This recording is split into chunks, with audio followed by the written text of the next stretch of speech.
Hi guys, it's Lucy and welcome back to another video for my series of the road to becoming a paramedic, if I could pronounce it properly.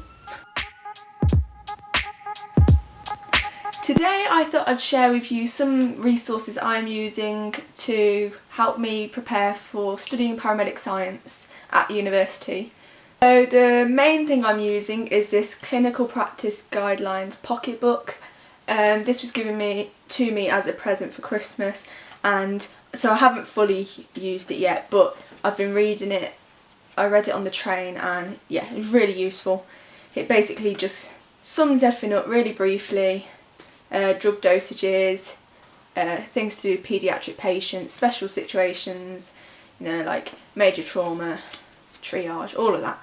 It's all in here. I'm not sure whether they'll bring out a 2018 one, I presume they will, so I'll be getting that as well. And they also have an app, which I haven't got yet, you won't be able to see that. I'm not sure if it's free or what, but yeah, I'll have to check that out and get back to you on that.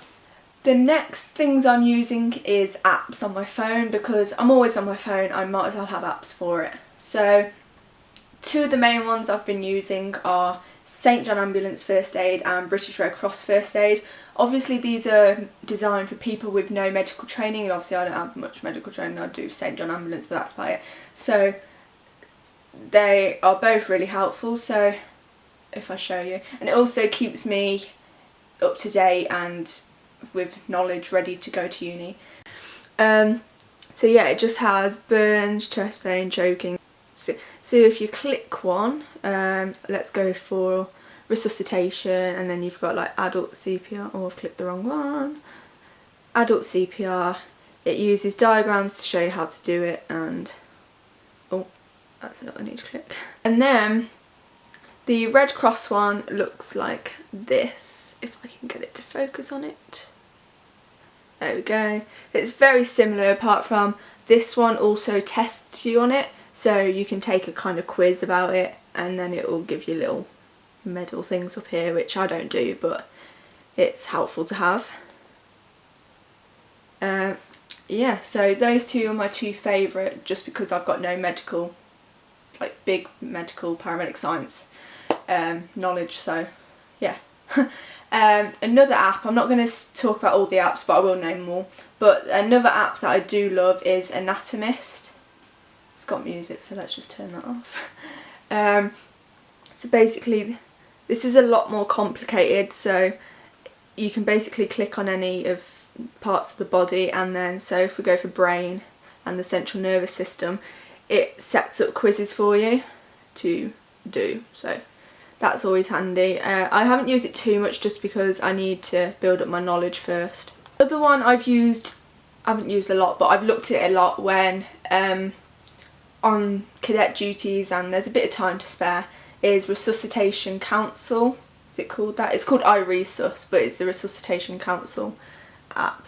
So it looks a bit like this, and it basically gives you just the guidelines of, you've got basic life support, choking, advanced life support, in-hospital resuscitation, bradycardia, tachycardia and anaphylaxis. So basic life supports, it basically just lists a sequence of what you need to do. So yeah, that's really handy. It's all shortened down and brief so you can remember it. The other apps I've been using are Lecturio, which I haven't used a massive amount, but it's more for doctors, I think, if I remember rightly. And it's basically a load of medical videos.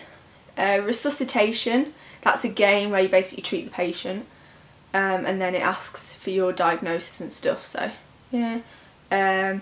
Pocket ECG, I need to do a bit of work on ECGs because I have to do it for my A-level anyway.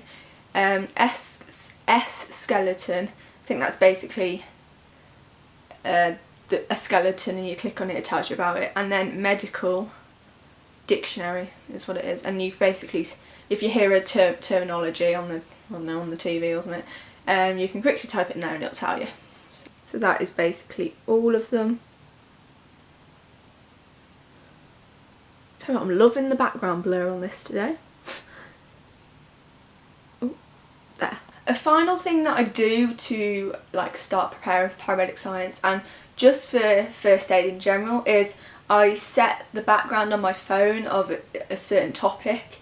So I sometimes do it for my lock screen, but it's mainly the wallpaper on my phone. So at the moment I have the normal Dr. ABC, but it's with more advanced stuff for Paramedic Science. And then I've also got the, oh, what's it called? I can't think what it's called at all, it's gone completely out of my head.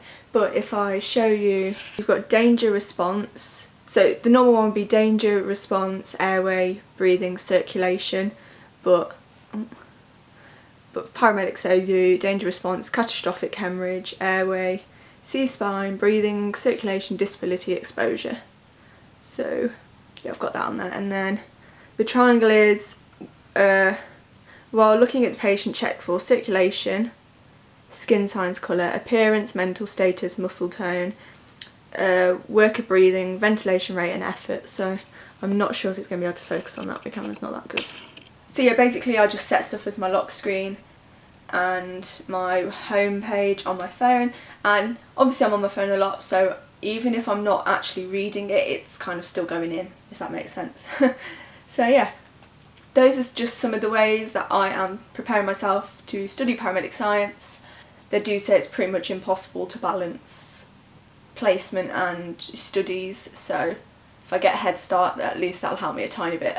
If you liked this video, please give it a big thumbs up, subscribe down below if you haven't already, and I will see you in my next video. So before this video ends, I just want to give a very quick shout out to Kyle Sands and Jacob. I don't know Jacob's surname actually, but they basically have a YouTube channel, Two Ordinary Guys, and they make very similar content to what I am going to start producing in 2018, so please go and check out their channel. It's really good and really interesting, and yeah, just go and support them.